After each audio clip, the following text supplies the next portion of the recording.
Mass following గట్టిగానే ఉన్నా కూడా గోపీచంద్ సరైన ట్రాక్ లో వెళ్లడం లేదనే కామెంట్స్ ఎక్కువగా వినిపిస్తున్నాయి. ఎలాంటి సినిమా చేసినా కూడా బాక్స్ ఆఫీస్ వద్ద దారుణంగా డిజాస్టర్స్ అవుతున్నాయి.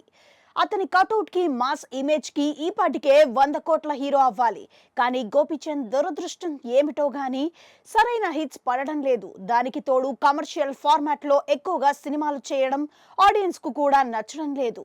ఇక గోపీచంద్ ప్రస్తుతం తన కెరియర్ లో కొత్త దిశగా ప్రయాణం చేయాల్సిన అవసరం ఉంది.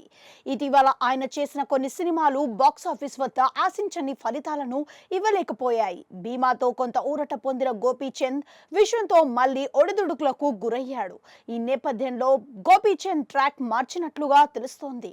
ఇటీవల యువి క్రియేషన్స్ బ్యానర్ పై జిల్ డైరెక్టర్ రాధాకృష్ణతో ఓ సినిమా ప్లాన్ చేసిన కొన్ని కారణాల వల్ల ఆ ప్రాజెక్ట్ ఇంకా సెట్స్ పైకి రావడం లేదు. ఇప్పుడు గోపీచంద్ ముందుకు మరో ఆసక్తికరమైన కథ వచ్చింది. గాజీ వంటి విభిన్న కథా చిత్రంతో ఆకట్టుకున్న దర్శకుడు సంకల్ప్ రెడ్డి గోపీచంద్ ను కలిసి తన కొత్త కథను వినిపించారని తెలుస్తోంది.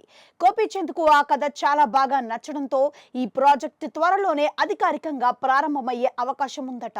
ఇక సంకల్ప్ రెడ్డి గతంలో గాజీతో మంచి గుర్తింపు పొందిన వరుణ్ తేజ్ తో చేసిన అంతరిక్షం డిజాస్టర్ అయింది.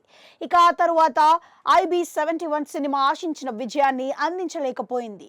దీంతో అతను గత 2 ఏళ్ల నుంచి ఖాళీగానే ఉన్నాడు. ఈసారి ఎలాగైనా మంచి సక్సెస్ తో ఫామ్ లోకి రావాలని చూస్తున్నారు. ఇక ఇప్పుడు సంకల్ప్ కూడా గోపీచంద్ కోసం ఒక కొత్త కాన్సెప్ట్ తో సిద్ధమయ్యారని సమాచారం. ఈ కథ నేషనల్ లెవెల్ ఆడియన్స్ ను కనెక్ట్ అయ్యే అవకాశాలు ఉంటాయని తెలుస్తోంది.